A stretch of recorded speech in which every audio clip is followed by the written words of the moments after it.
Bom dia, amados irmãos, graça e paz.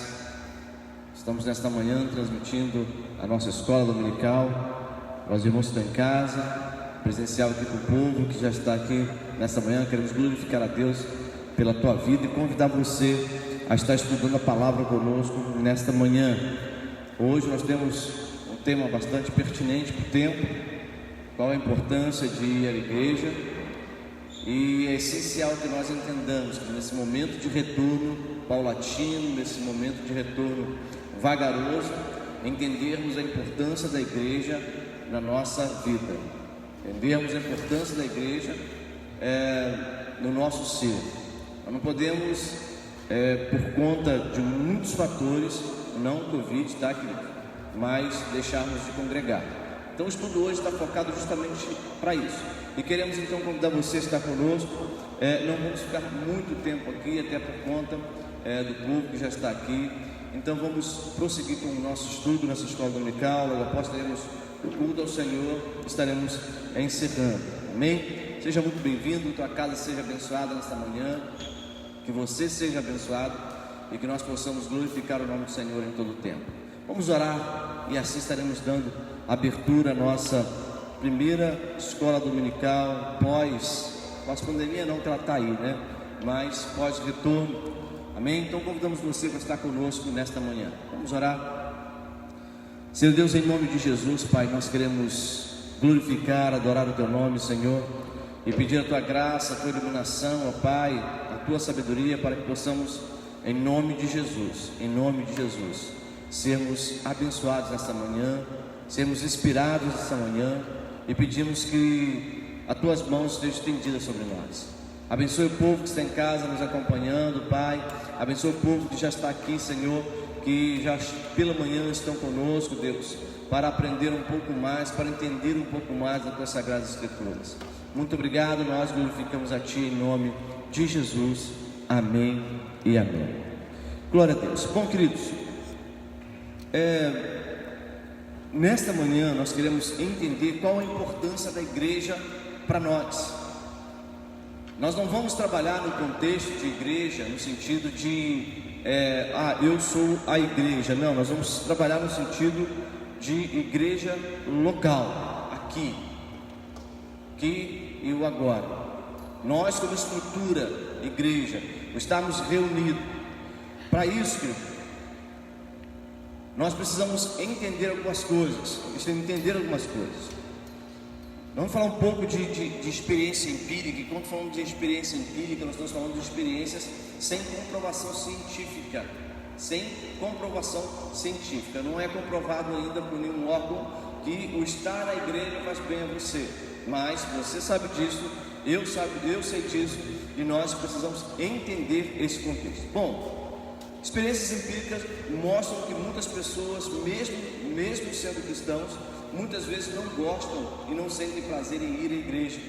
Tem até aqueles que defendem os argumentos, com argumentos dizendo que não se faz necessário frequentar uma igreja, confundindo outras pessoas que não têm um conhecimento bíblico e vivido por si próprio. Agora vamos entender melhor o quão é importante ir frequentar a igreja e qual a importância de ir à igreja. Irmãos,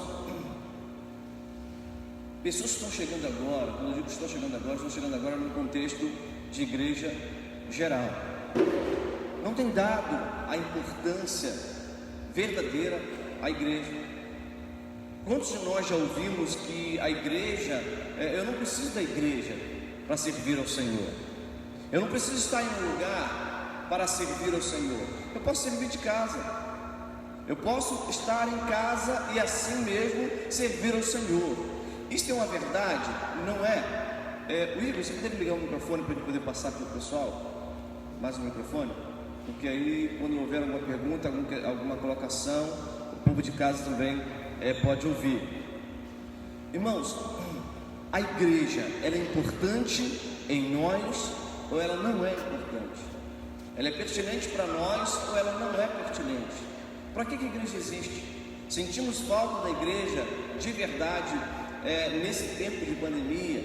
Sentimos falta de estar junto com o povo, né? Nós não vamos trabalhar, como eu falei logo no início, o sentido de que eu sou igreja, então não sinto falta da igreja.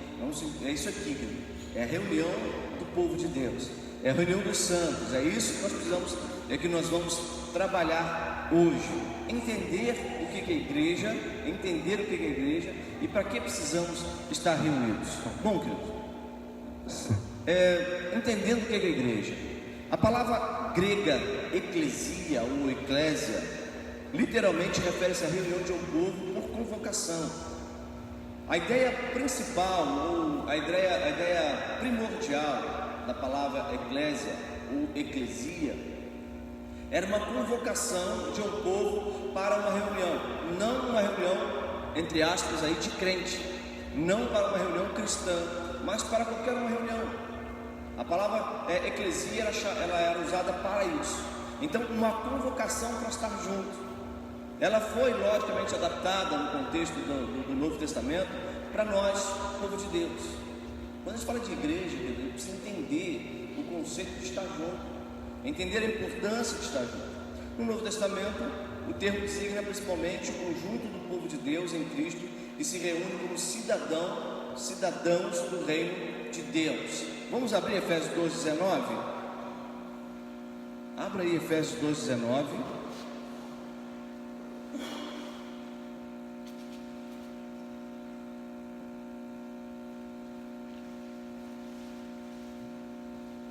Efésios 2:19.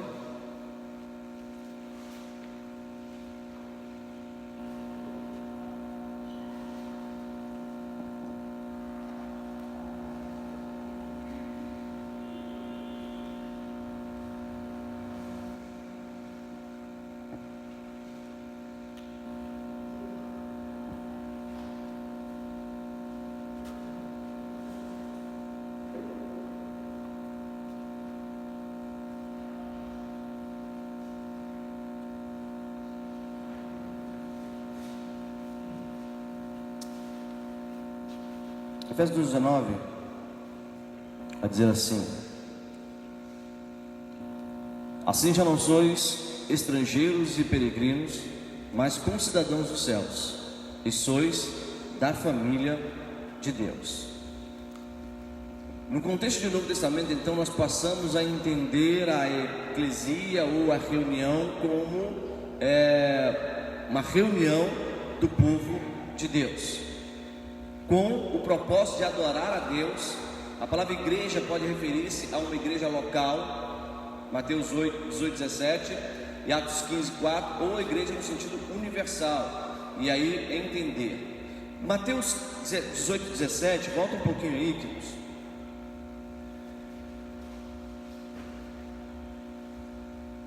Mateus 18:17.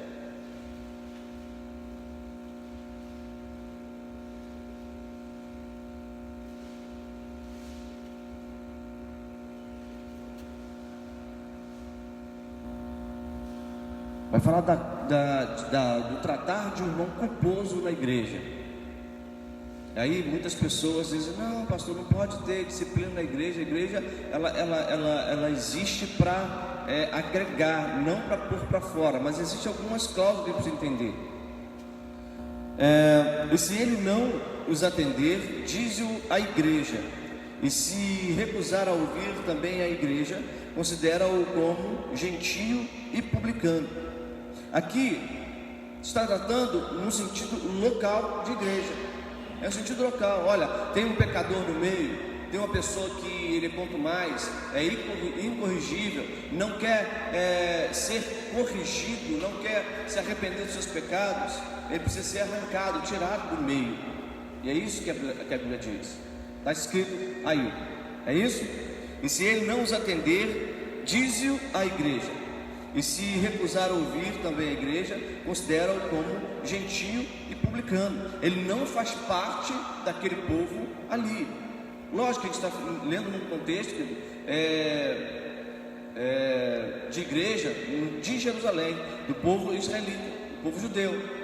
Aqui é um povo judeu, por isso é chamado de gentio. Nós somos gentios, mas desse contexto, olha, ele não faz parte deste povo. Ele não faz parte da igreja, do nosso meio, ele é incorrigível, põe para fora. Ele não faz parte de nós. E o sentido então, vamos ler Atos 15, 14 também, 15, 4, perdão. Atos 15, 4.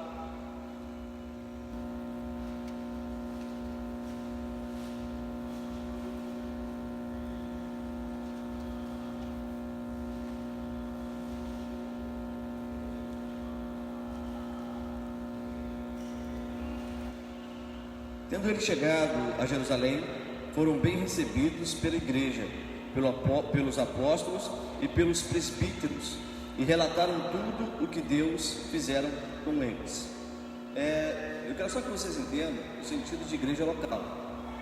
Quero que vocês entendam o sentido de igreja, não como pessoa única, mas como uma reunião de pessoas. Vocês estão entendendo isso, querido? Amém? Amém? Glória a Deus.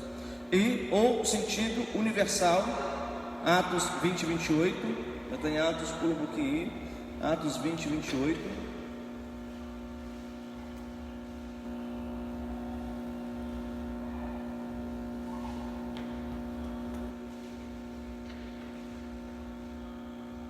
Atendei por vós e por todo o rebanho sobre o qual o Espírito Santo os constituiu bispo, para pastoreardes a igreja de Deus, a qual ele comprou com o seu próprio sangue. Agora não fala mais de uma igreja local, mas sim dos santos.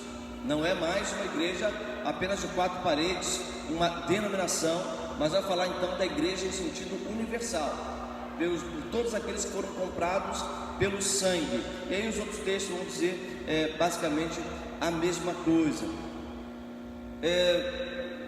Igreja no sentido local, igreja no sentido universal.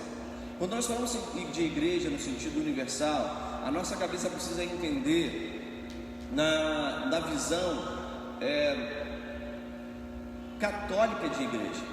E aí eu vou explicar o que é uma visão católica de igreja. Jesus fundou uma igreja? Sim ou não? Amém? Fundou a igreja.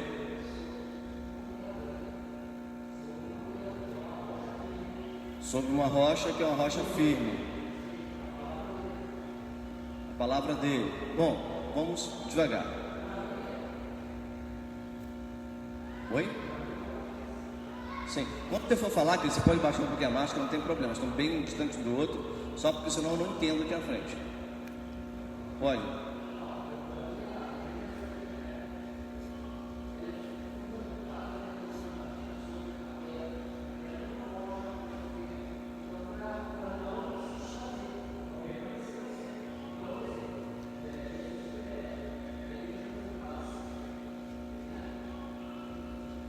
A igreja foi fundada por Cristo. Querido, a igreja ela foi fundada por Cristo. Entendemos que quando Cristo funda a igreja, o célebre discurso de Jesus com Pedro, tu és pedra, e sobre esta pedra edificarei minha igreja. A gente precisa entender muito bem esse texto, porque senão nós vamos pensar como os católicos romanos, que a igreja foi fundamentada sobre Pedro, que ele era uma pedra, e não tem nada a ver uma coisa com a outra. Se você quiser forçar o texto, simplesmente fica sobre Pedro. Mas se você for procurar literalmente, se você for procurar as palavras em grego, e até no nosso português, o esta e o essa, que faz toda a diferença. Quando nós falamos de esta e de essa, porque Cristo ele fala assim: Pedro, tu és pedra, e ali é Petros e Litos. Petros, e tu és pedra. Quando ele fala de pedra, ele está falando de litos. A palavra grega é litos, e litos é pedra pequenininha, cascalho, fagulhas de pedra. Não usa a palavra rocha, que seria então algo sustentável, alguma coisa. Usa a palavra litos. Mas independente disso, nós podemos entender o que o nosso português, a nossa língua portuguesa diz, né? O esta e o essa. Quando eu falo desta Bíblia aqui, que está próximo a mim, eu falo esta Bíblia. Esta Bíblia é da versão RA, revista e atualizada. Quando eu olho para minha esposa, que é a mesma versão, eu falo, essa Bíblia que você tem é revista e atualizada também. Então, quando Jesus se refere a Pedro, ele não usa o essa, ele usa a expressão esta. Então fala, Pedro, tu és pedra, e sobre esta, aquilo que está próximo a mim, aquilo que está perto de mim, ou seja, de quem profere, esta edificarei a minha igreja. Ali não está falando sobre uma pedra rocha, não está falando muito menos sobre Pedro. Tem algumas versões, algumas divisões entre os teólogos que dizem, um fala que é sobre a palavra que Pedro havia dito um pouco antes, tu és o Cristo, o Filho de Deus vivo, né? Fala sobre o próprio Cristo, sobre o próprio Cristo. E o que a gente precisa entender é que a palavra, a igreja, ela foi fundamentada sobre Cristo, ele é o fundamento. Em outra passagem vai dizer o seguinte, olha, não podemos lançar um outro fundamento além daquele que já existe, que é Cristo Jesus. Então, se já existe um fundamento para a igreja, que é Cristo Jesus, não existe um outro fundamento. Esse fundamento depois foi ensinado aos apóstolos e foi passado adiante. Então hoje nós falamos de uma igreja construída sobre os fundamentos dos apóstolos. E falar sobre os fundamentos dos apóstolos está dizendo o seguinte, olha, sobre o ensinamento que Cristo deixou aos apóstolos. Então a origem da igreja, católica, e quando eu falo católica, eu falo de igreja universal, tá? Não é a católica romana. A igreja universal, melhor usar universal, né? Ficar mais tranquilo. Sobre a igreja universal, é Cristo. Ele foi quem fundou, está sobre ele. Ele é a pedra fundamental, a pedra de esquina. Para quem estava estudando aí nas quintas-feiras conosco, vai entender. Cristo é a pedra de esquina, ele é a pedra angular, aquela que segura, aquela que estrutura. Então, querido, se tiver alguma igreja, e aí a gente vai dizer sobre uma igreja denominação fundamentada ou construída sobre um fundamento que não é Cristo, ela vai ruir. Vocês lembram que a passagem lá de Lucas, que fala das duas tempestades, das duas construções, uma sobre a rocha e a outra sobre a areia? Vieram os ventos, os rios, a chuva caiu, os rios encheram, deu enchente e foram acometidos com os mesmos problemas. A que estava sobre a areia ruiu, a que estava sobre a rocha, ela permaneceu. Então essa rocha a qual Cristo cita, é Ele mesmo.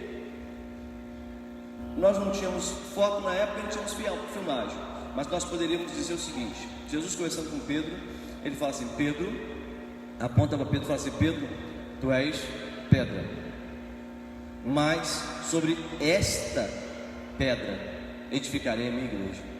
Se nós tivéssemos uma filmagem da época, provavelmente Jesus estaria apontando para Pedro, dizendo que ele era pedaço de pedra, que não dava fundamento para nada, e que a igreja seria fundamentada sobre ele, que é a rocha. Ficou claro isso, querido, para todos nós? Amém? Vamos andar um pouco mais. O intuito aqui é falarmos, como eu disse no início, de uma igreja local, exatamente o lugar onde um grupo de pessoas se reúne. Por muitos não entenderem bem a importância da igreja local, desanimam na fé e deixam de frequentar uma. A igreja tem um valor muito grande para, vamos entender agora melhor. Queridos, qual é a importância da igreja na tua vida? Você já parou para pensar nisso? Você já parou para pensar? Quando o Senhor me resgatou, isso há um bom tempo atrás, eu fui para uma denominação, eu fui para uma igreja, um convívio de pessoas. Olha como que isso é importante na nossa vida. Esse convívio de pessoas, que ele foi quem me fortaleceu, foi quem me deu base para poder continuar. Porque se fosse apenas um grupo de amigos, sabe, um grupo de pessoas, não entendendo o que era igreja, com certeza não estaria aqui. Aquele grupo foi quem me sustentou, foi quem me alimentou, foi quem me criou, para entendermos como a igreja sendo uma mãe e nós os mesmos filhos. Foi a igreja, um contexto de pessoas que me fortaleciam dia após dia, me ensinando princípios cristãos, me ensinando a palavra de Deus, me ensinando amor, me ensinando comunhão, Tudo isso faz parte de uma igreja. Se nós deixarmos de pensar na igreja no sentido coletivo, de povo de Deus, de um lugar de essência, um lugar de sustento, nós vamos fracassar. A igreja é tudo isso. A igreja é tudo isso. Por isso que no início eu falei que muitas pessoas falam: não preciso de igreja. Gente, quem consegue caminhar sozinho? Me fala. Presta o microfone para ele poder sair lá no... Não, mas aí é porque senão o pessoal que está em casa não vai entender. Alô? Aqui. Então eu acho assim que a igreja ela tem uma importância muito grande, porque eu vejo que cada dia a gente aprende mais. É uma escola para a gente aprender, porque muitas das vezes existem pessoas na família que não se congregam e tem problemas, sem isso. E a gente aqui, a gente aprende cada dia mais e mais. Então a importância de estar junto na casa do Senhor, para mim, é fundamental. Se eu ficar fora do Brasil, pode correr sério de pagar. Então a igreja é muito importante nessa área, porque a experiência que a gente tem de longos anos, e cada dia a gente está aprendendo coisas novas. É o que eu tenho para falar, irmão. Queridos, nós precisamos aprender que a Bíblia é um livro vivo. A Bíblia é um livro vivo. Numa dessas quintas-feiras nós estudamos a respeito de inspiração, revelação e iluminação, e entender que a Bíblia ela se renova. Entender que a Bíblia se renova, e algo que se renova, quando você vai conseguir estudar e aprender tudo? Nunca. Fulano conhece toda a Bíblia. Ele conhece de letra ou de vivência com Cristo? O que é uma grande diferença também. Porque conhecer Bíblia, conhecer a letra, conhecer o livro chamado Bíblia, muita gente conhece muito bem, muito bem. Pessoas aí fora do contexto cristão conhecem a Bíblia melhor do que nós aqui todos juntos. E isso eu tenho que dizer que é uma verdade. Mas agora, quando ela se torna a palavra de Deus para nós, quando ela se torna a boca de Deus para nós, o texto que eu li hoje, amanhã ele vai me falar de uma outra forma. E é isso aí que está a beleza do cristianismo. Ela não foi fundamentada sobre uma pessoa, ela não foi fundamentada sobre uma rocha comum qualquer, porque pode se quebrar também, mas ela foi fundada ou fundamentada sobre Cristo. E ela se renova todo dia. Ela se renova todo dia. A igreja se renova todo dia. Existe um slogan, um lema da igreja presbiteriana, que a igreja reformada sempre reformando. Lógico que isso deveria ser uma verdade maior para nós da denominação, né, que não é tanto como deveria, porque tem muita gente que está de uma forma arcaica lá atrás ainda, travou, né, e não sai daquele lugar lá. Mas entender a reforma dinâmica da igreja. A igreja tem se adaptado. A igreja de 15, 20 anos atrás, igreja física, não é a mesma igreja de hoje. Deus mudou? Não, Deus não muda, mas se move. E nós precisamos acompanhar esse movimento do Senhor para com a sua igreja. Nós estamos falando de estrutura, de pintada, arquitetura. Não, isso vai mudar mesmo. Vai mudar mesmo.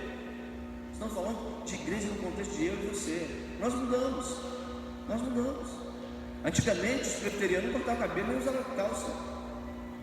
Muito antigamente. E mudou. Nós mudamos outros contextos. E aí vamos andando, vamos caminhando com isso.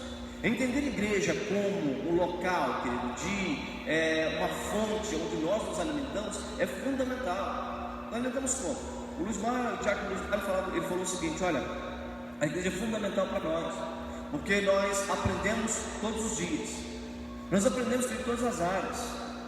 Eu, quando o Senhor me resgatou, eu era uma pessoa que puxei muita família da minha mãe, uma pessoa seca. Tinha amor, um amor, mas não demonstrado. Agora, como que eu poderia estar no meio de um povo que me abraçava, dizia que eu era importante e que não aprendeu aquilo? Eu fui moldado e modificado pelo convívio da igreja. Lógico, conheci minha esposa era ao contrário de mim. Então, eu aprendi um pouco a ela de ser mais centrada, mais seca, e ela me ensinou o contrário. Irmãos, amar pessoas, eu aprendi no contexto de igreja. Contexto de igreja. Foi dentro da igreja que eu aprendi a amar pessoas. Foi dentro da igreja que eu aprendi a amar a palavra. Foi dentro da igreja que eu aprendi, com o meu pastor e com outras pessoas, a amar ao Senhor sobre todas as coisas. Uma das primeiras palavras que eu lembro até hoje, que a Selma, não a Selma Pereira, mas a outra Selma, como é o nome dela? Carreiro. A Selma Carreiro me ensinou foi o seguinte: João, agora você é uma nova criatura, você é um bebezinho. Eu já tinha meus 18 para 19 anos, e aquilo não entrou na minha cabeça. Eu agora sou um bebê, como que é isso? Aí eu lembrei não, depois que me veio a cabeça, a conversa de Jesus com Nicodemos. Olha, Nicodemos, não importa nascer de novo. Aí a cabeça me deu um nó. Como que eu vou nascer de novo? Porventura eu voltaria para o útero da minha mãe. Aquilo não entrou na cabeça dele, como não tinha entrado na minha também. Aquelas palavras foram fundamentais para mim. Você agora é uma nova criatura, você está começando do zero. Os teus pecados foram apagados pelo Senhor. Querido, quem iria me dizer isso no mundo? Que o meu pecado tinha sido apagado. Foi dentro da igreja que eu tive esse entendimento de que eu era uma nova criatura. Deus coloca então uma pessoa para falar para mim: olha, você é novo, você não tem nenhum pecado. Eu falei, cara, nenhum pecado, mas isso não, todos foram lançados, né, no profundo dos mares. O Senhor deles não se lembra mais, aquela base fundamental que nós precisamos, e foi dentro da igreja que eu tive. Então vamos rodar um pouco mais. Alguns meios mais comuns que desmotivam pessoas de ir à igreja. O que nos desmotiva de ir à igreja, de estar junto com o povo? Nós vamos analisar cada uma dessas aqui. Bom, olhar para o homem e não para Deus. Isso aqui é fundamental. Se você vai para qualquer lugar que você espera do homem, você se decepciona. Eu estou falando qualquer lugar, nem é só igreja não, qualquer lugar. Se você vai num trabalho, fica esperando muito de alguém, aquela pessoa vai te decepcionar. Quem nunca, querido, tomou uma rasteira de alguém? Quem nunca foi decepcionado por alguém? Agora, no contexto de igreja, você já foi decepcionado por alguém? Você levanta a mão para eu ver. Só 4 pessoas? 5? 6? E se levanta a mão para a estação? Um cadinho de cada vez. Quem nunca foi decepcionado na igreja por alguém, por uma pessoa? Levanta a mão. Alguma coisa está errada. Alguma coisa está errada. Eu perguntei, quem já foi decepcionado? Aí 5 ou 6 pessoas levantaram a mão. Aí, quem nunca foi decepcionado? Ninguém levantou a mão. Então, isso diz para mim que todos nós já passamos por algum tipo de decepção com alguém dentro da igreja. Por quê? Porque nós esperávamos nas pessoas. Nós colocamos a nossa esperança em gente, em pessoas, ou no professor da escola dominical, ou no diácono, ou no presbítero, ou no pastor, ou no ministério de louvor. Poxa, eu vi aquele ministério em cima cantando bonito no domingo. Segunda-feira, fulano que é do... Olha que é do ministério. Aí a gente começa, né? Que é do ministério de louvor, estava fazendo isso. Aí a gente começa a pecar pela língua, né? Por falar mal de alguém que está errado. E aí começa o problema. Irmãos, se você caminhar na fé, esperando em Deus, olhando para Deus, esperando dele, você jamais vai se decepcionar. E quando eu digo jamais, é jamais. Eu lembro de um rapaz no Metanoia Radical, que ele se dizia ateu. Não, eu sou ateu. E que dos ateus eu costumo combater com uma pergunta só. E aí esperei um pouquinho, um rapaz acho que ele tinha uns 16 anos, mais ou menos 16, 17 anos. Aí fui com aquela pergunta sobre ele, achei que ia quebrar o garoto. E o moleque saiu pela tangente e falou assim: não, eu sou ateu por causa disso. Ele começou a enumerar um monte de coisa. Eu falei, cara, vai ser difícil de chegar ao coração desse rapaz. A decepção dele toda com Deus, ou seja, ele não era ateu, porque o ateu que tem uma decepção com Deus, ele tem decepção com alguma coisa, ou com alguém. Então ele reconhece Deus, ele tem a decepção com Deus, então já deixa de ser ateu. Mas independente disso, a decepção dele com Deus era que ele tinha perdido a única pessoa da sua família que cuidava dele, que era a sua avó. Largado, o pai foi embora, a mãe não dava ideia para ele, a avó que criava e a avó morreu, e ele então se revoltou. Queridos, ninguém consegue, ou melhor, ninguém tem base para se decepcionar com Deus. Quem diz que é ateu, é muito raro uma pessoa que vai manter a posição de que não crê em Deus, porque Deus não existe. É muito difícil. Agora, quando nós olhamos para Deus no sentido de caminhar com Ele, de mãos estendidas, você não vai se decepcionar nunca. Você pode criar então alguma decepção na tua cabeça e colocar a culpa em Deus.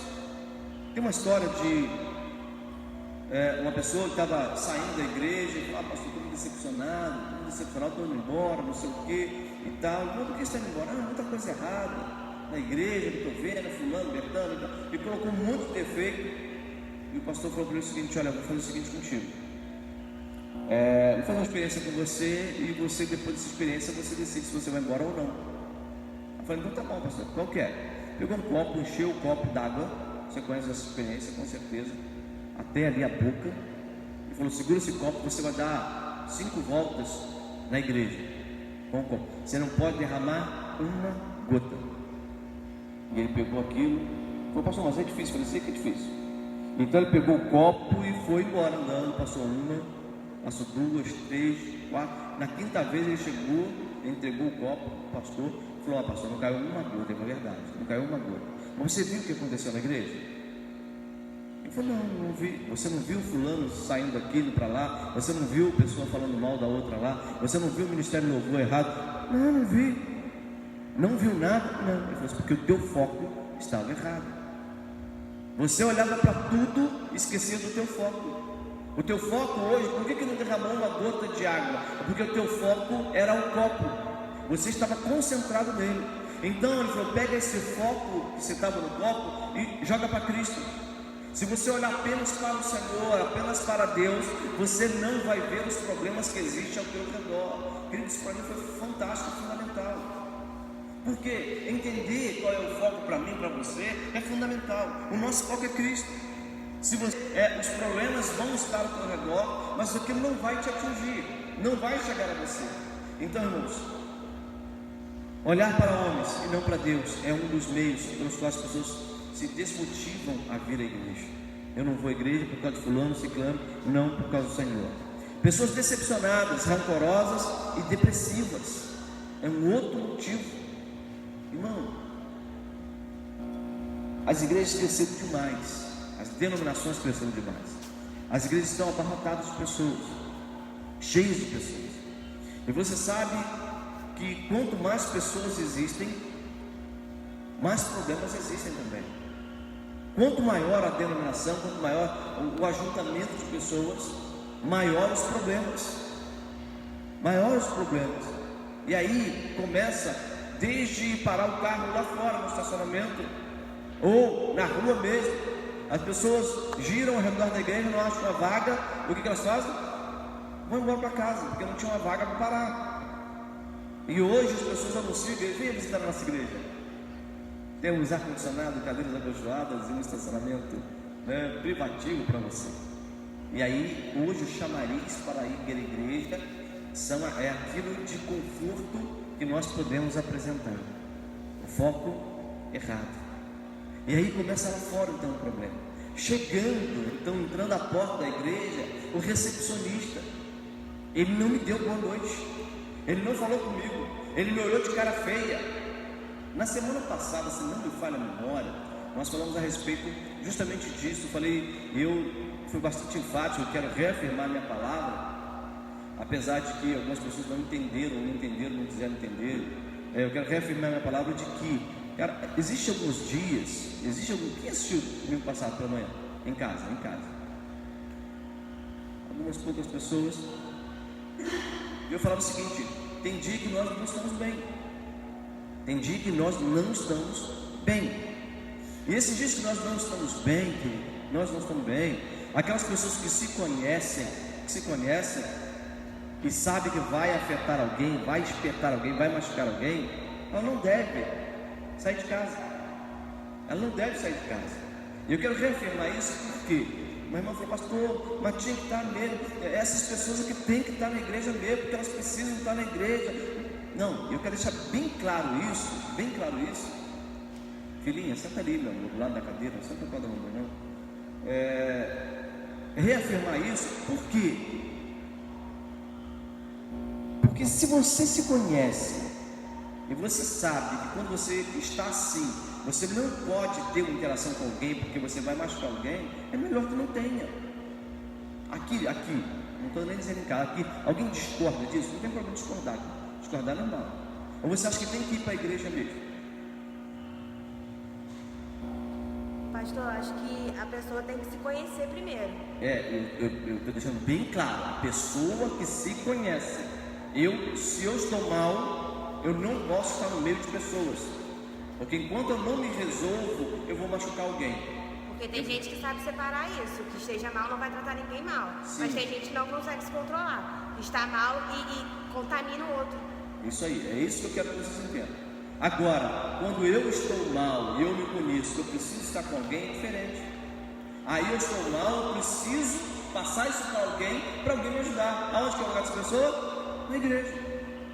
É o lugar de vir, é o lugar de estar, é o lugar de pegar e falar assim: gente, eu não estou bem hoje. Por que você não está bem? Por causa disso.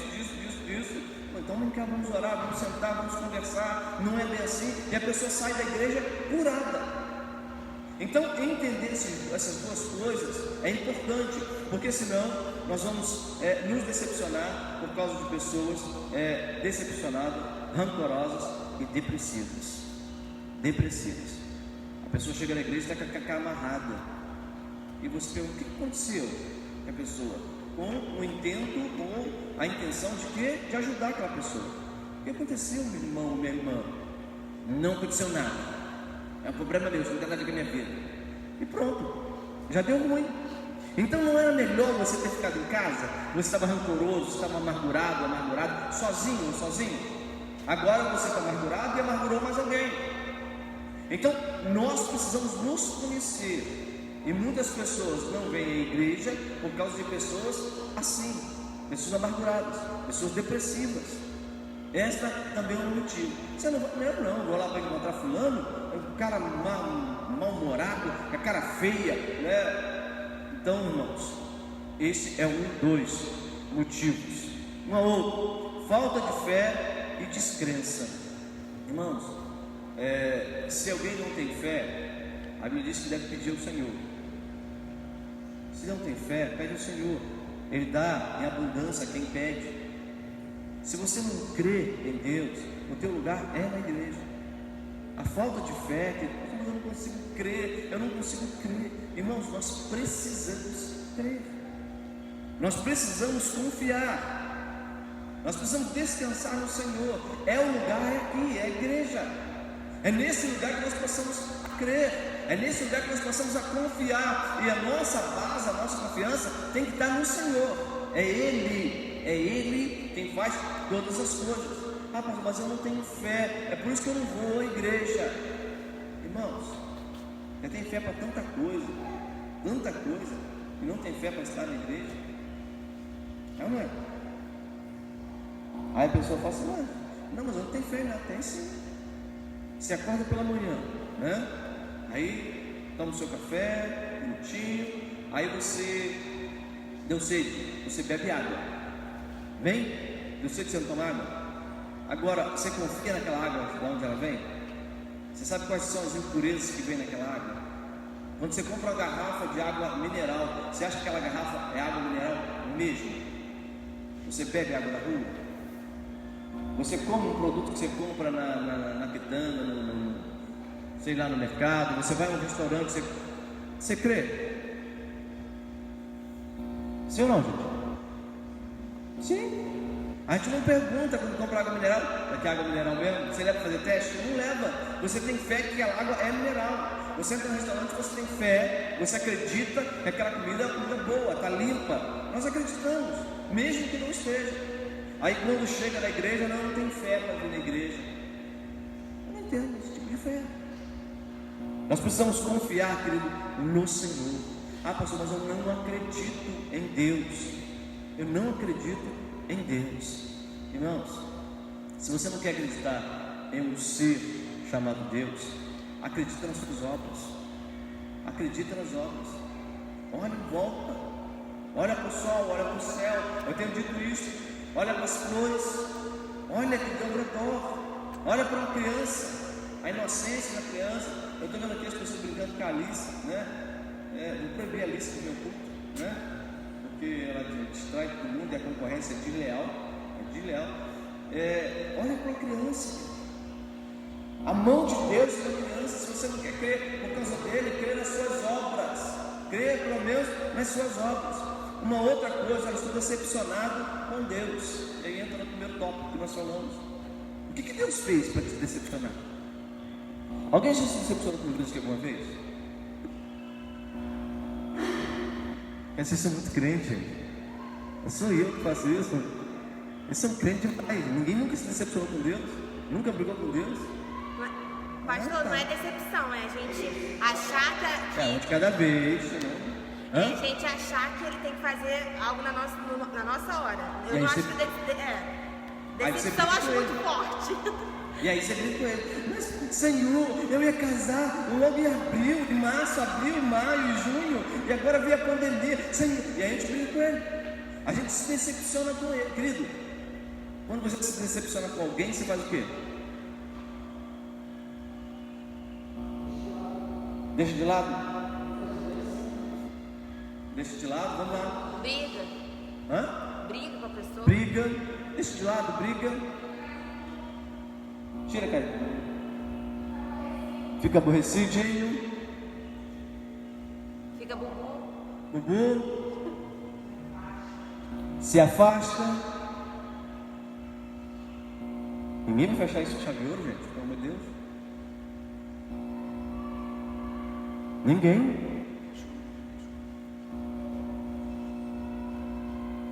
Felipe falou, pede desculpa. Obrigado, Felipe, por você ter fechado aí, você entendeu. Fala a pessoa, querido. Se reconcilie com ela. Olha, me chateei com fulano, então eu preciso ir à pessoa. Eu preciso me reconciliar com essa pessoa. Lembra? Trazendo-se, quando trouxeres a tua oferta a voltar, te lembrares que alguém tem alguma coisa contra você, vá a ela, acerta com ela, depois traz a tua oferta. Então, querido, nós podemos nos chatear com Deus? Podemos. O nos aborrecer com Deus, isso é um sentimento humano, querido. Nós nos aborrecemos com pessoas, aborrecemos com gente. Aí eu vou me chatear com Deus, sem problema algum. Só que a nossa grande vantagem, querido, nos aborrecer com Deus, é que Deus não leva em consideração. Aborreceu comigo de novo, está chateado de novo. Daqui a pouco vem correr nos meus pés e pedir perdão, né? E aí isso acontece. Nós temos que ir a Ele e falar: Deus, me perdoa, Deus, eu estou errado, né? Meu casamento está marcado para agora, mas não tem problema, eu vou mais para frente, sem problema algum. O importante é que o Senhor esteja conosco. Irmãos, Deus jamais nos decepciona. Nós, como a gente falou, é que achamos que o Senhor foi errado conosco, por N fatores. Vamos colocar alguns, né? A Vicky falou que como é que é, Vicky? Ele não... Quando ele não faz a nossa vontade. Quando ele não faz a nossa vontade. Essa aí é campeã. Quando ele não faz a nossa vontade. Quando alguma coisa dá errado, precisar ir para uma entrevista de emprego e crendo em Deus, que Deus vai fazer alguma coisa, né? Não, já está garantido em nome de Jesus. Quando você faz uma prova, você é aprovado em nome de Jesus. A fé fantástica, e chega lá ser reprovado ou reprovada, e aí você volta muito triste para casa, decepcionado com Deus, porque Deus não te aprovou. E nós precisamos olhar para nós, irmãos. Precisamos olhar para nós, o que nós fizemos para que pudéssemos pensar que Deus errou conosco. Deus errou conosco. Um acidente, alguém que faleceu na nossa casa, na nossa família, que Deus levou. Irmãos, na época da tragédia foi terrível consolar pessoas. Porque a gente falava o seguinte como pastor: gente, nós precisamos entender que isso foi a vontade de Deus. Que Deus é esse? pastor Sérgio Garrido foi pregar lá no Pedrão, levar uma palavra de consolo para o povo lá no Pedrão. Ele foi quase espancado naquele lugar lá, porque as pessoas falam: que Deus é esse que deixou minha família inteira morrer, não tenho mais ninguém. Sabe que eu não tenho mais ninguém? Só eu agora. Morreu minha esposa, meus filhos, só morreu todo mundo, e a culpa é de Deus. Aí eu pergunto: a culpa desse monte de morte foi de Deus?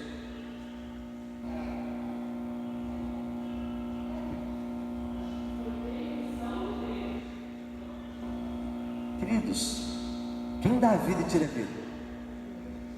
Deus. A coisa é muito simples. Deus deu, Deus tirou. Qual foi a conclusão de Jó? Bendito seja o nome do Senhor. Só que quando a gente não entender isso, Deus é o culpado, é o vilão. E aí, nós não vamos para a igreja porque esse Deus é um Deus terrível, é um Deus que mata, é um Deus que é Ele que tira a vida, é Ele que dá a vida. Porque quando dá a vida, quando nasce um bebê, é uma alegria. Eu nunca vi ninguém chorando, né? Porque nasceu uma criança. Nasceu. Não, é algo que se espera, é algo feliz, traz alegria para casa. Agora, quando perdemos, a gente chora porque perdeu. Isso é natural para nós humanos. É natural para nós humanos. Agora, não podemos colocar culpa em Deus de muitas coisas. Às vezes nós construímos a nossa casa sobre a areia, fica linda e maravilhosa. Aí cai a chuva, né, os rios sobem, o vento sopra e a casa vai para o chão. A culpa é de quem? De Deus. A culpa é de Deus que derrubou minha casa. Não, filho, a culpa é tua que construiu em cima da areia. A culpa é sua. Precisamos identificar a nossa culpa e não colocar culpa em Deus. Vamos lá. Então não adianta nós nos decepcionarmos com Deus. Outras pessoas sentem-se julgados pela igreja. Sentem-se julgados. Eu não vou à igreja porque chego lá, todo mundo fica me julgando. Existe julgamento dentro da igreja de pessoas? Existe, sim. Sempre foi tão enfática. Com certeza. Existe, com certeza. Irmãos, o que fazer? Irmãos, o que fazer quando nós nos sentimos julgados pela igreja? Quando eu falo pela igreja, pelo povo que está aqui dentro. Alguém te olhou assim embaixo assim? A gente deu aquele escaneado e fez assim e saiu. Já aconteceu com você? Aonde? Dentro da igreja? Dentro da igreja? Já não já, estou com medo de falar. Não, Vicky, isso é nova. Não que eu tenha visto, não que eu tenha visto. É porque teu olho está no copo. Enquanto estivermos olhando para o copo, a gente não tem problema. Porque às vezes você bota uma roupa em casa e fala assim: não sei se está boa, não sei se não está. Vou assim mesmo. A primeira pessoa que te der uma olhada, você pronta. Está me julgando, minha roupa está feia, não sei o quê. Eu vou embora da igreja. Aí vai embora. Vai embora. Irmãos, infelizmente, as pessoas que nos ferem, as pessoas que nos machucam, são aquelas que estão perto de nós. Sempre, né? O presidente, ele não vai dizer o seguinte: Zé Libório, você isso, e vai te magoar. Não vai. Bom, eu acho que não. Porque você conhece ele, sabe que ele é, e ele não sabe que você existe, ele não sabe que eu existo. Então o nosso relacionamento não existe. Ele vai me decepcionar como? Só se for com o governo dele.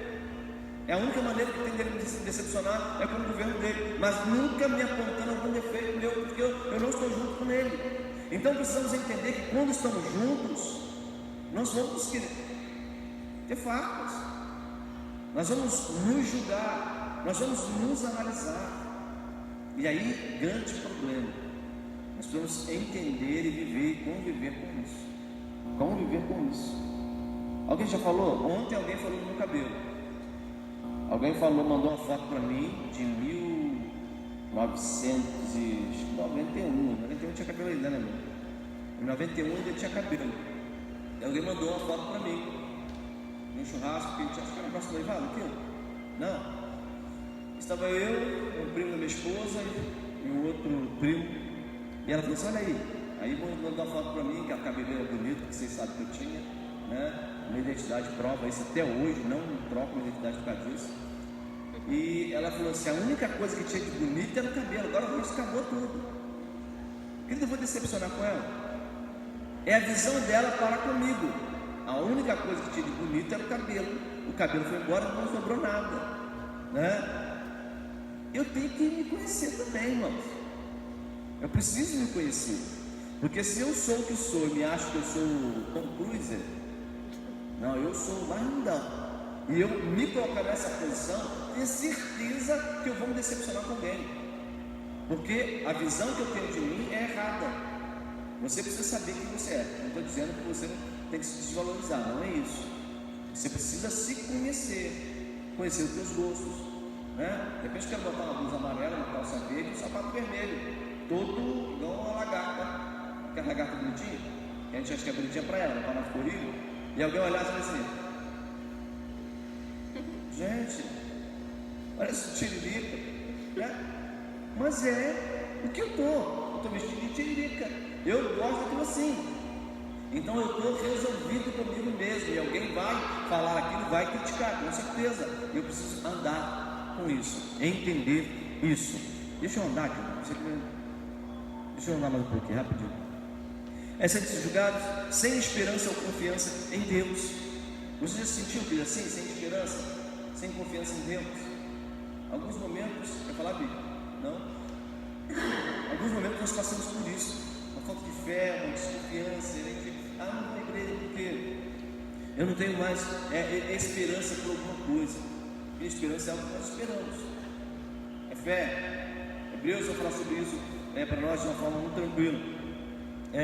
Entre outros motivos mais sérios, que envolvem uma luta espiritual e pessoal, algumas desmotivações de ir à igreja. Queridos, alguns motivos que ouvimos de pessoas que não querem ir à igreja são: estou muito cansado. Nós ficamos quantos meses de pandemia aí, de reclusão? 3 meses, né? 3 meses. A CLT diz que nós precisamos de 1 mês para descansar durante 12. Então, teoricamente, nós tivemos férias de 3 anos, certo? Algumas pessoas, é claro, né? Algumas pessoas. Tivemos férias de 3 anos. E uma das desculpas é: eu estou cansado, por isso que eu não vou à igreja. Queridos, cansado, principalmente agora pós-pandemia, não é desculpa para ninguém. Não é desculpa para ninguém. E o descansar, nós fazemos o nosso horário de descanso. Às vezes, chega no sábado à noite, nós saímos, vamos fazer alguma programação, ok, chegamos em casa 9 horas da noite, 10 horas da noite, a gente faz o quê? Por que nós não vamos dormir, vamos descansar? Nós vamos fazer uma maratona, né? Ou no YouTube, ou no Netflix, e vamos assistir uma série, e vamos até 3, 4 horas da manhã. No domingo de manhã, você acorda cheio de disposição para vir para a igreja. Amém ou não amém? Que não, é claro que não. Você foi dormir tardíssimo. Você não se preocupou com o seu amanhã. E aí, quando você fala no domingo: pastor, eu não vi porque eu estava muito cansado. Não é mentira, é uma verdade. É uma verdade. Eu estava muito cansado. E aí, eu, o pastor, vou calcular: bom, mas ele foi para casa 10 horas. Ele está cansado de quê?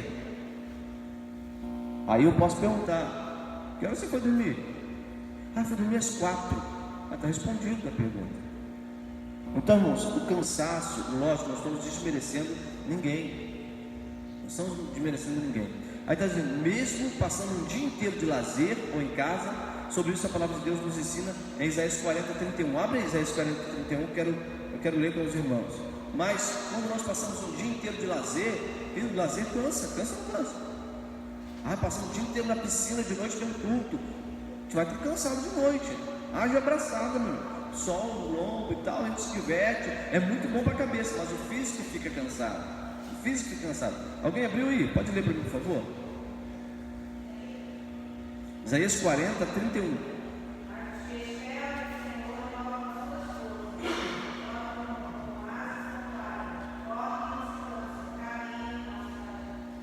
que esperam no Senhor é olho no copo. Olho no copo. Eu já virei noite com obrigações e no outro dia eu tinha um foco. Mesmo cansado, me renovava no Senhor. Pastor, mas isso aí acabava o cansaço? Lógico que não, filho. É lógico que não. É renovar no Senhor. É aqui, ó. Aqui e aqui. Este é o renovo. O físico continua cansado.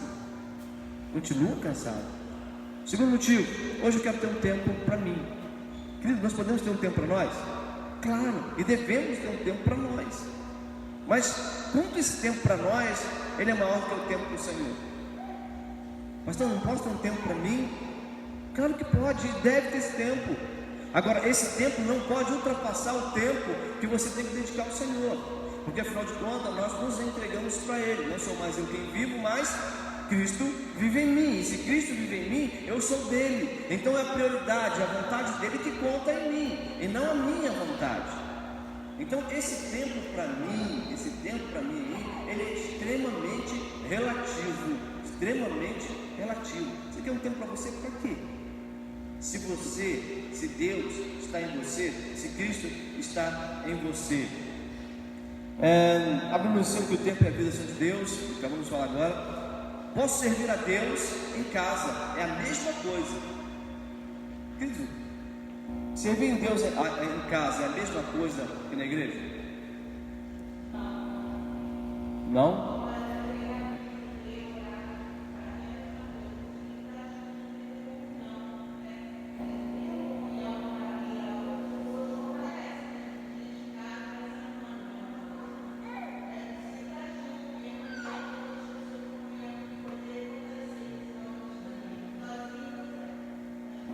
Por algum tempo, querido, eu falei assim, gente, sinceramente, igreja, você pode ser crente em casa, gente. O que você faz na igreja? Canta, lê a Bíblia, louva o Senhor, ora, né? Você pode fazer em casa. Querido, você pode fazer em casa e deve fazer em casa. Só que a Lucinha fechou. Em casa, 3 meses daria para ler a Bíblia toda. Se você fizesse uma maratona aí de acho que são 15 capítulos por dia. Você lê a Bíblia em 3 meses. 15 capítulos por dia. Não é para responder, tá? Que não precisa responder.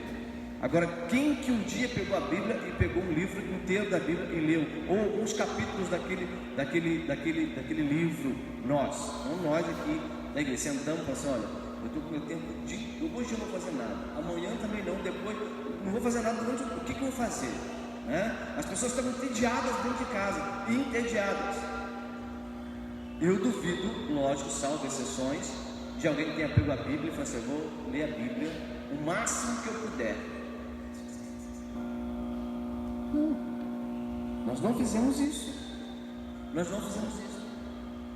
Fizemos as orações rotineiras de casa, a gente sempre faz no outro dia.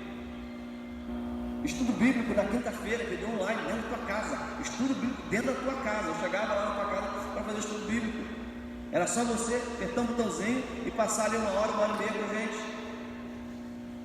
A última que nós fizemos, 4 pessoas, 4 ali. 5 contando comigo, né? 4 pessoas, 5 pessoas. Eu estava vendo um congresso ontem da juventude, né, o dia do jovem presbiteriano. Fizeram realmente o dia do jovem presbiteriano, querido. E eles estavam todo loucos, porque nunca tinha tanta gente. 2.600.000 pessoas online assistindo o dia do jovem presbiteriano, né? E eles falaram assim: pô, gente, eu não sabia como é que ia fazer esse ano e tal. Mas tinha 2 milhões de pessoas interessadas. E é o dia inteiro, palestra, música, o dia inteiro. E a gente separa um dia para estudar a Bíblia, um diazinho, 1 hora e meia de estudo bíblico. E a gente tem 4, 5 pessoas. É decepcionante para mim? Com certeza que é. É frustrante? Com certeza que é. O que eu entendo? A igreja não quer aprender, a igreja não quer estudar. E aí, se isso vem ao meu coração, e aí, lógico, você pode dizer que não, pastor, mas eu não pude todos os dias, todas as quintas-feiras eu não pude.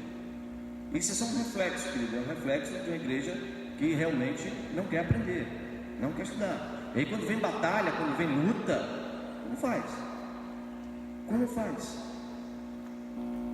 Como, quer ver? Eu gosto de fazer uma comparação sobre um jogo de videogame. Você vai passando os estágios, né? Chega no estágio, você gruda, você agarra ali e não sai de jeito nenhum. E não sai. Aí você tenta sozinho e não consegue. Você faz o quê? Você tem que estudar para aquilo, você tem que perguntar a alguém para aquilo. Como que eu vou fazer para passar esse estágio para ir para a próxima fase? Você vai ter que perguntar a alguém, você vai ter que estudar. Irmão, chega um tempo, e nós não conhecemos a vida toda, não conhecemos, eu não conheço, e sei que não vou conhecer até a minha morte, toda a Bíblia, conhecer todos os nuances, não vou conhecer, isso é um fato, mas eu quero aprender e prosseguir em aprender de Cristo, conhecer a Cristo e prosseguir em conhecê-lo. Mas não, a gente aprende algumas coisinhas. Irmãos, nós ficamos nos alimentando domingo de colherada, apenas de colherada, uma colherzinha a cada domingo, colherzinha de chá ainda. Nós precisamos entrar com o cônjuge ali, beber, à vontade está aqui para nós. Amém? Um desabafo pastoral também, né? Mas vamos lá. Então, ninguém serve a Deus em casa igual serve junto com os irmãos na igreja. Não adianta. Devemos ir à igreja, devemos adorar em casa, devemos ter os nossos cultos em casa, ser um adorador fora das quatro paredes, com certeza absoluta. Mas não será igual estarmos aqui juntos. Não é igual, totalmente diferente.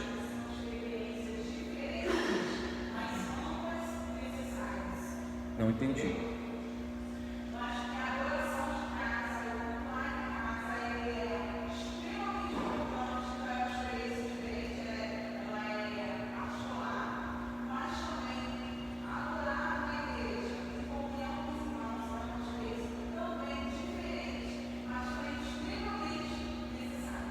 Sim, eu não falei outra coisa diferente. Tem pessoas que as mesmas coisas que fazem aqui fazem em casa. Não estou generalizando. O que eu estou querendo dizer é o seguinte: as pessoas que afirmam eu não preciso estar na igreja, eu adoro em casa, elas não fazem em casa. A pessoa que tem essa mentalidade, ela não faz em casa, ela não adora em casa, ela não lê a Bíblia em casa, quiçá ora em casa. Talvez ore em casa, né? Eu acho que só na hora do aperto é que faz. Agora, é diferente de estar aqui. Aí a gente colocou, não, são coisas diferentes. Lógico que são diferentes. Eu tenho certeza que você, quando ora em casa, você ora de verdade. Quando você louva em casa, você adora em casa. Eu tenho certeza que você faz isso. Mas em comunhão é melhor, é mais gostoso, com certeza. A igreja não salva ninguém. Isso é uma verdade ou mentira? É uma verdade. A igreja salva quem, gente? Ninguém. Quem salva é Cristo. As pessoas falam assim, eu vou lá para quê? A igreja não salva ninguém.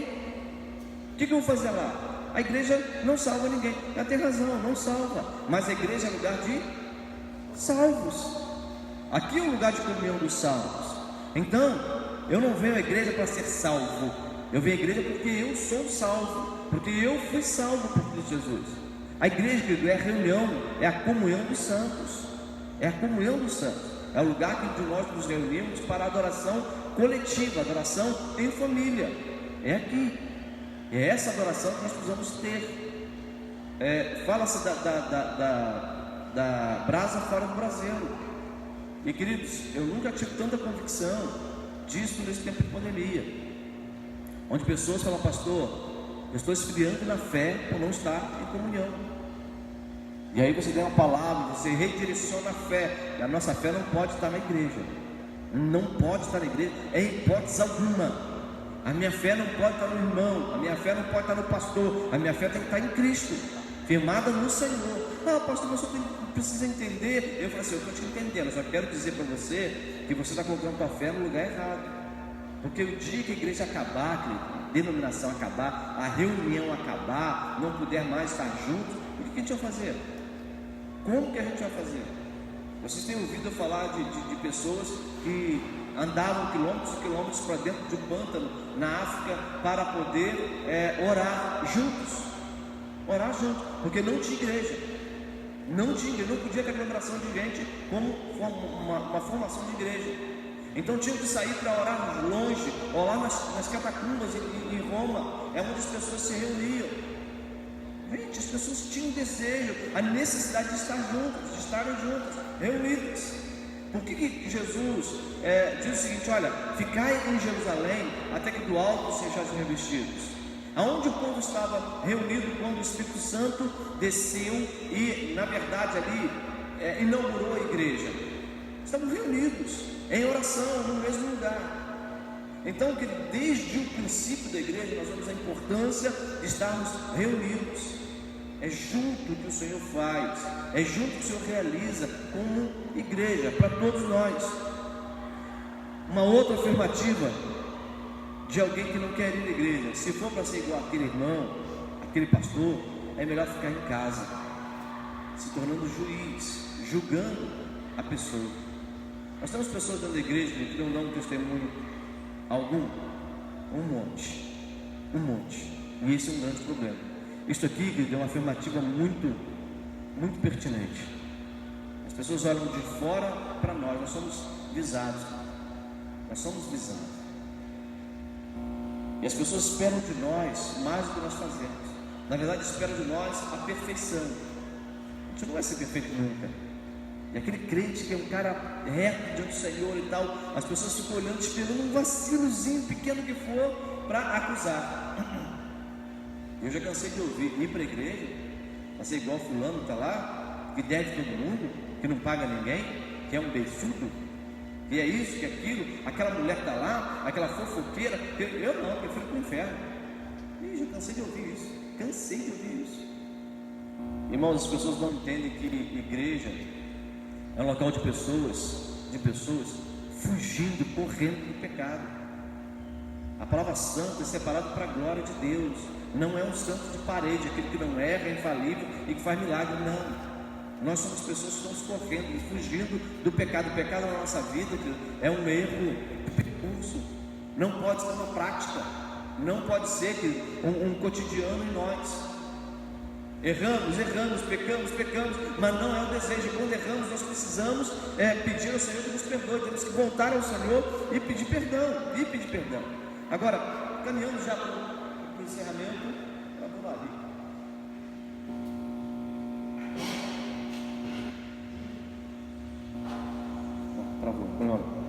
Bom, como nós podemos vencer a desmotivação?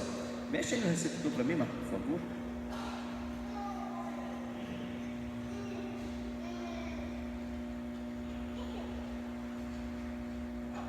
Passa um dedinho para mim, Marcos. Travou mesmo? Bom, agora, como vencermos as desmotivações?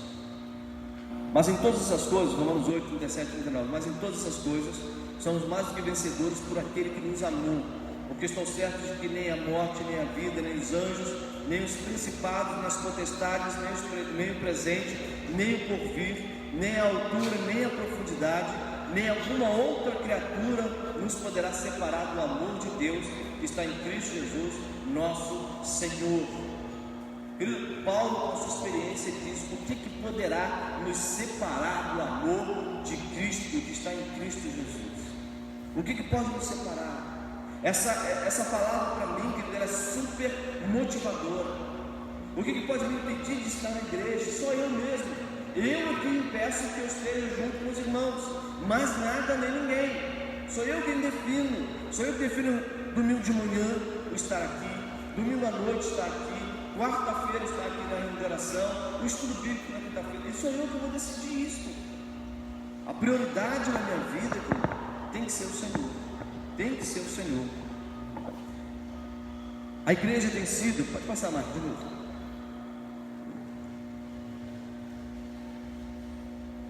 A importância de ir à igreja. A igreja tem sido a luz e o sal da terra. Tem abençoado muitas famílias, tem orientado muitos jovens e tem feito muitos trabalhos sociais pela graça de Jesus.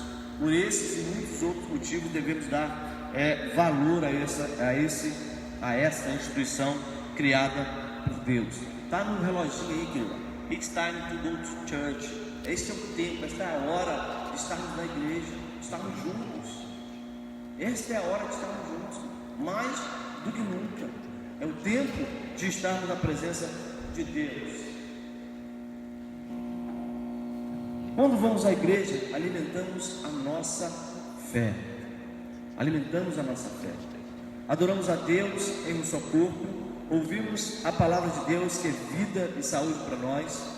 Nossa presença na igreja motiva outras pessoas a irem e fortalece a fé de muitos outros. Com alegria devemos ir à casa de Deus, e com alegria devemos motivar outras pessoas a irem. Algumas pessoas convidam outras para estar na igreja. Vamos na igreja? Aí a pessoa fala: você nunca vai? Eu nunca vejo você indo lá, agora que você foi uma vez, quer me levar? Nós somos espelhos.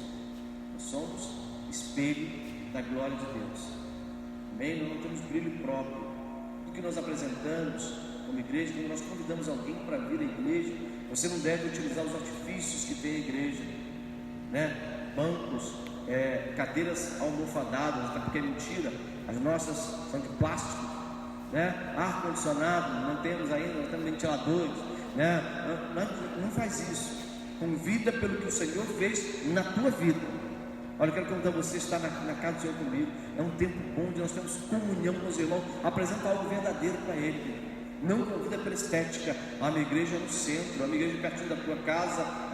Não. Use os artifícios daquilo que Deus fez em você, em nome de Jesus. Muitas pessoas que vão à igreja pela primeira vez, e até mesmo em visitas constantes, conhecem a salvação por Cristo Jesus. Isso aqui é importante porque não é você quem faz a obra, quem faz a obra é o Espírito. A sua função é convidar, é trazer, é Ele quem vai agir. Queridos, um tempo atrás a gente levava algum visitante, né? E na hora do apelo a gente ficava lá na frente, levanta a mão, lembra disso? E quando a pessoa levantava a mão e vinha à frente, porque não aguentava mais o apelo teu, né, catucada na costela, aí vinha à frente. Que bom que você tem Jesus. Não, fui na frente porque você não tem bom juízo. Só por isso que eu fui à frente. Não funciona, meu irmão. A função quem faz é o Espírito Santo de Deus. Você é só intercessor. Você ora pedindo ao Senhor, sendo a vontade de Deus, Ele vai salvar. Encontra esperança e soluções para os seus problemas. Com tantos benefícios, devemos sempre estarmos presentes no tempo do Senhor, buscando a Deus e ajudando uns aos outros a estar na igreja. É motivo para aprendermos mais de Deus, de Jesus, fé, vida, Bíblia e assuntos espirituais com mais profundidade do que aprendemos nas escolas. Encerrando já.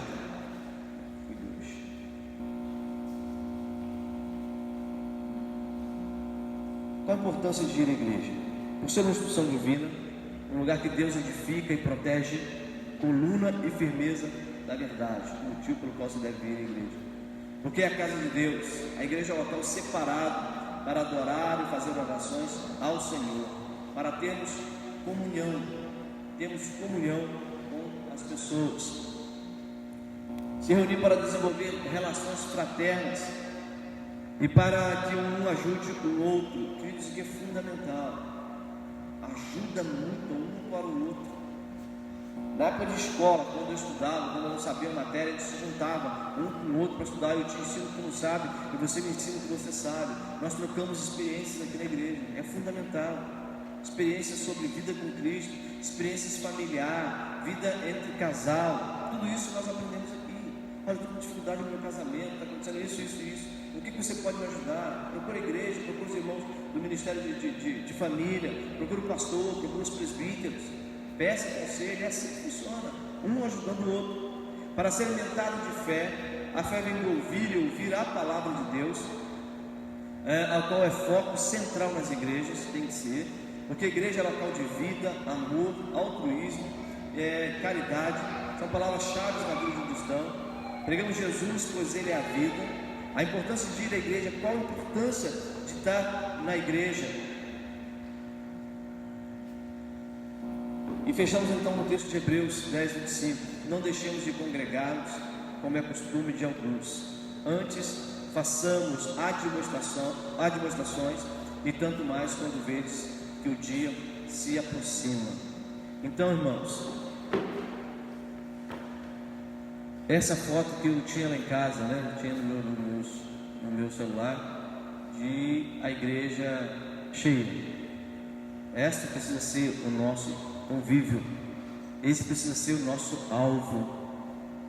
Quando nós falamos de ceia, lembro logo no início da pandemia, nós pensamos na nossa cabeça uma ceia, fazer uma ceia aqui bonita na igreja, os irmãos iriam ceiar em casa, e a igreja presbiteriana, né, do Brasil foi e nos deu um toco. Falou, não existe ceia online.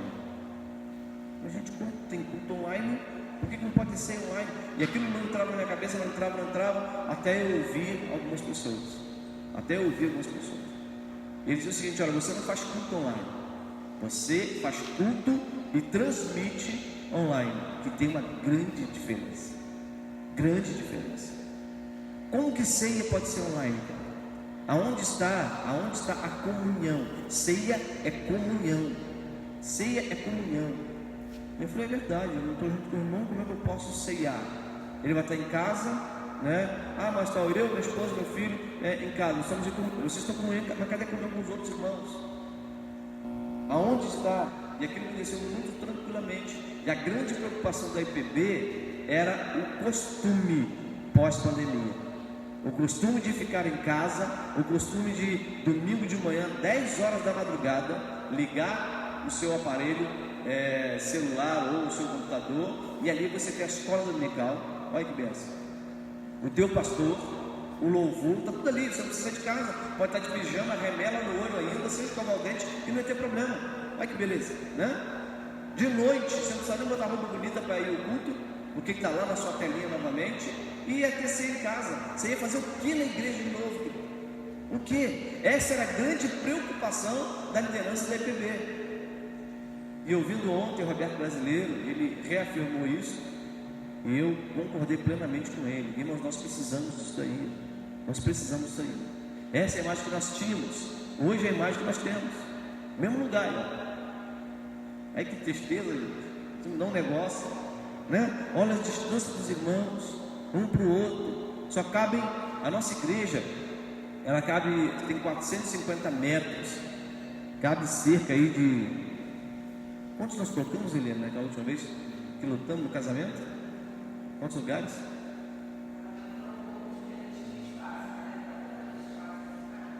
Uns 400 pessoas, 450. E nós podemos colocar apenas no máximo 50 pessoas no nosso templo. 30%. 30% entre aspas, 3, 4, 12, 120, mas não cabe. Quando separamos as cadeiras, 1,5 metro, 1,5 metro, cabem apenas 50 pessoas. Bem, cabe mais umas 10, 15, 20 após a porta, muitos aqui em cima, ok.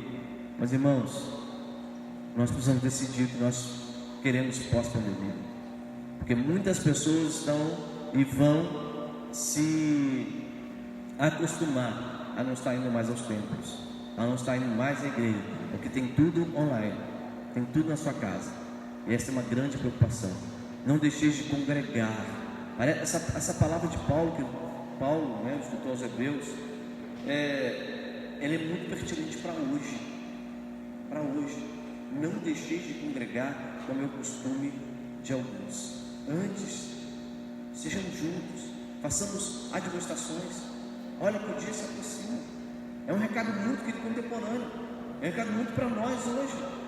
Então, isso aí para mim não serve. E nós estamos apenas esperando acabar isso tudo aí para estarmos juntos.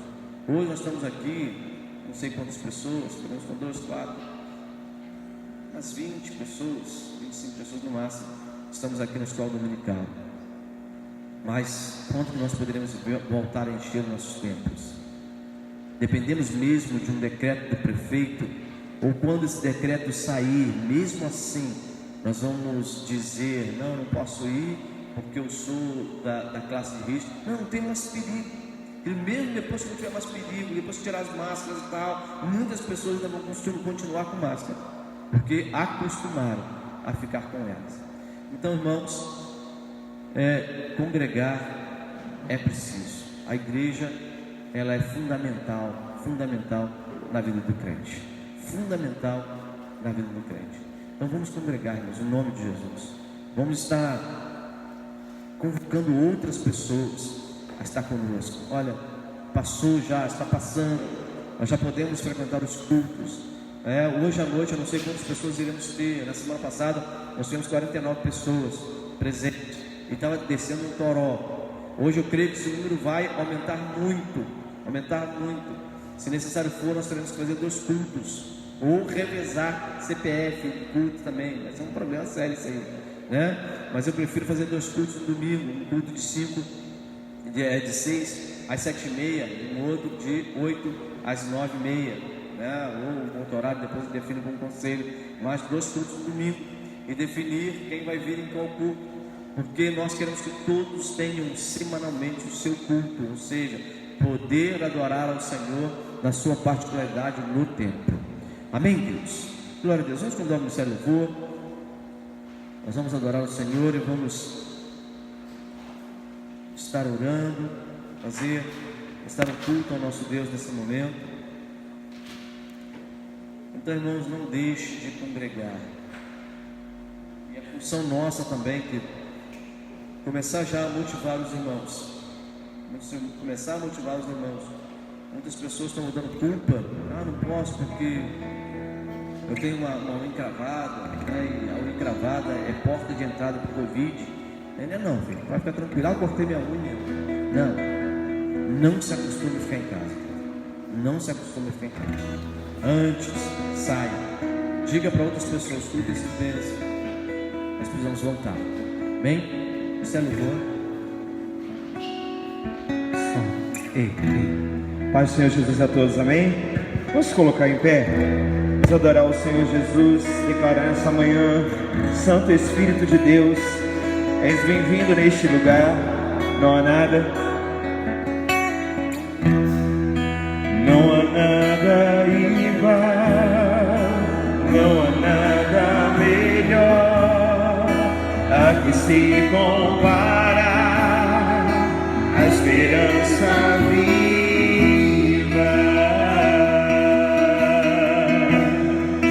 da presença.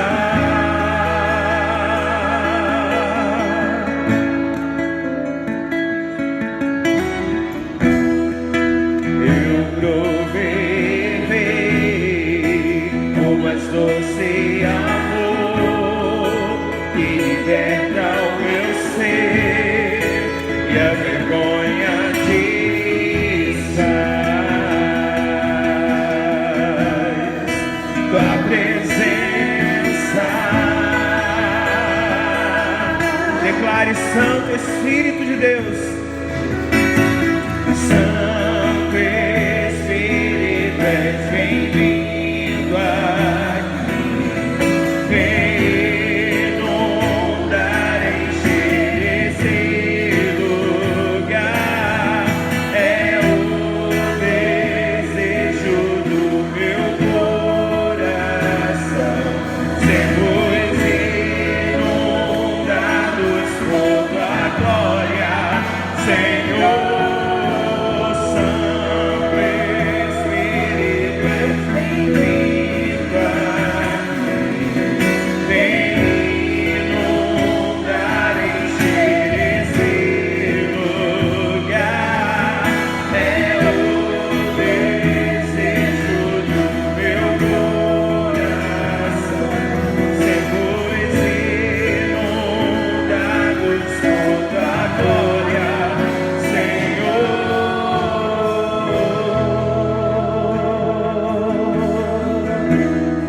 Tua presença.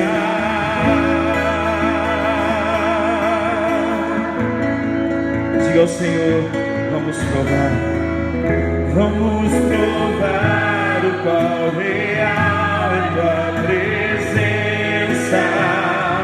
Vamos provar a sua glória e bondade. Vamos provar o qual real é tua presença. Vamos provar a sua glória e bondade. Vamos provar o qual real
Quando o pastor falava aqui do nosso foco, eu lembrava de uma canção que falou: quão lindo esse nome é. O nome de Jesus.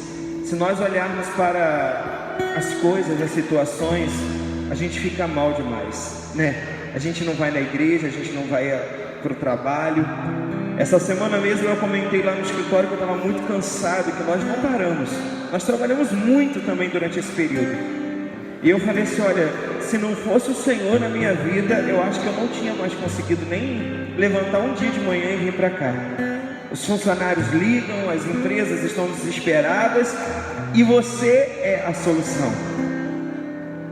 É como se fosse o pessoal da saúde, né? As pessoas chegam lá desesperadas, com dor, e você é a solução. E eu falei lá no escritório, teve um pastor lá que é cliente nosso, ele chegou lá e ele foi fazer uma oração conosco. E ele falou a mesma coisa: olha, coloque Deus como foco da vida de vocês aqui dentro, que aí as coisas vão dar certo. A angústia que cria no coração de vocês, o desespero que cria, as decepções que nós temos, só Ele pode ser o remédio para curar essas nossas dúvidas e imperfeições. Nós vamos adorar o Senhor no início. No início era a palavra, com Deus Altíssimo,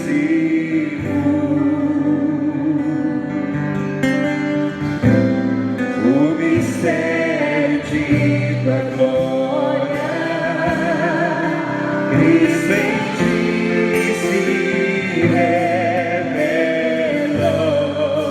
Ó, quão lindo esse nome é, ó, quão lindo esse nome é, o nome de Jesus, meu Rei. Ó, quão lindo esse nome é, maior que tudo Ele é. Ele é maior do que todas as coisas.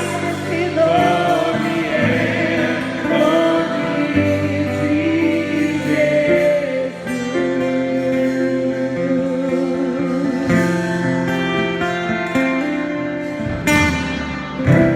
Deixou o céu para buscar-nos, veio pra nos resgatar.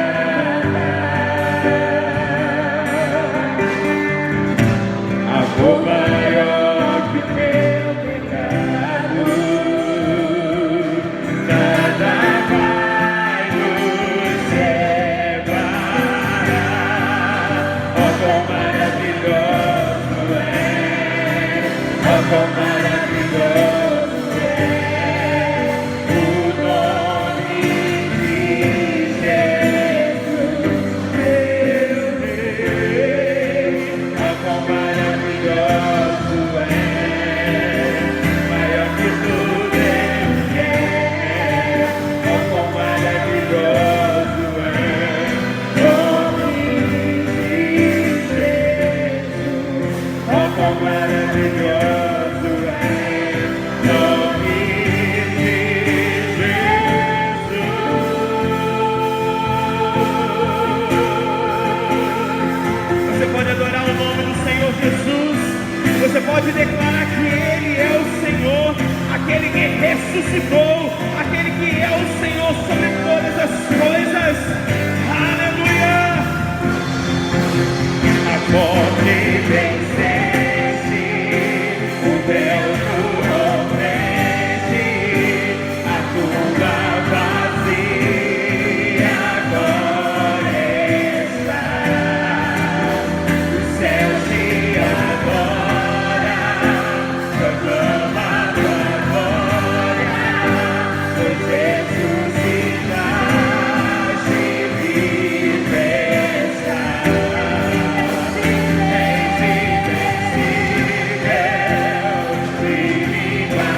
esse nome é o nome de Jesus. Eu creio. Poderoso esse nome é, mais forte que tudo é. Poderoso esse nome é, o nome de Jesus. Você pode dar um aplauso ao Senhor Jesus? Ele é poderoso, Ele é o Senhor das nossas vidas. Amém?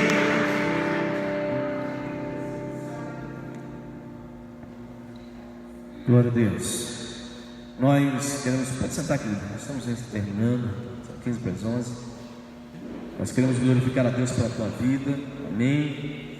Irmãos, nós queremos orar ainda pelas tuas finanças, as ofertas, os dízimos, você pode fazer ao sair ou ao entrar no templo. Das ofilácias, ele vai ficar lá atrás, para não termos aglomeração aqui à frente, amém. Nós queremos glorificar a Deus hoje pelo aniversário da nossa Lucinha. Deus te abençoe, Lucinha, em nome de Jesus. A bênção para nós, amém. Não podemos dar um abraço, não podemos apertar a mão, né? Podemos comer bolo, pode fazer e trazer, que, né, cada um pega um pedaço por vez. Soninha ontem, o povo está todo aniversariando em pandemia, querido. Karina também trintou, né, Karina? Eita glória, né? Uns trintaram, outros 40, outros 50, outros 60, outros partiram para a glória, foram promovidos ao céu. Enfim, esse é um ciclo natural de todas as coisas, amém. Deus abençoe Soninha, Karina, Lucinha. Deus abençoe a vida de vocês. O Igor também fez, né? Foi domingo passado, quarta, o Igor também. Enfim, querido, é muito povo aniversariando. Nós queremos glorificar a Deus por isso, amém. Vamos nos pôr em pé, querido, vamos orar, e assim consagrando as nossas ofertas, os nossos dízimos, que Deus possa prosperar, continuar prosperando a tua vida, a tua casa, em nome de Jesus. Logo mais, querido, então, cultos às 19 horas, amém. 19, provavelmente ficaremos até as 8h30 da noite, às 20h30, provavelmente, que está difícil terminar tudo no horário certo, né? No horário certo não, voltar aos horários certos, mas nós queremos convocar você que está em casa. Pastor, vai dar muita gente, não se preocupa não, querido, não se preocupa não, a gente coloca lá atrás, né? A gente coloca o ministério todo aqui em cima, que cabe muita gente. Você pode vir tranquilamente, lógico, você se sentir à vontade em vir, não é uma pressão, é um convite a estar conosco, amém. Vamos orar e vamos encerrar o nosso culto em nome de Jesus. Deus de glória, Deus de graça, Deus de misericórdia, nós adoramos, glorificamos o teu nome, Senhor, por esta manhã, por esse dia lindo que o Senhor nos dá, ó Pai querido. Nesse dia nós queremos entregar tudo que temos e somos em tuas mãos. Queremos glorificar a ti, ó Pai, pelas ofertas, pelos dízimos, ó Deus, que são lançados, ó Pai, alçados ao gasofilácio, Deus, que tu venhas a abençoar o teu povo, Deus. Continues, ó Pai, sendo fiel através, ó Pai, da tua palavra a teus filhos, ó Pai querido, que têm sido fiel, ó Pai, fiéis a ti, Senhor, também pela palavra. Continue abençoando, superabundando, Pai, sobre eles, graça, misericórdia, prosperidade, Deus. Muito obrigado, Senhor. Nós agradecemos então por esta manhã, por essa escola dominical, Senhor, e que tu esteja sendo em todo o tempo glorificado, Pai, por cada ato, Pai, desta igreja, deste povo. Agradecemos em nome de Jesus, amém e amém. Amados irmãos, que a graça do nosso Senhor e Salvador Jesus Cristo, o amor insondável de Deus Pai Todo-Poderoso, que as consolações, a amizade do Santo Espírito de Deus estejam sobre todos nós, hoje e para todos sempre, amém e amém. Que Deus abençoe, querido, em nome de Jesus. Te aguardo logo mais às 19 horas, em nome de Jesus, e de em paz.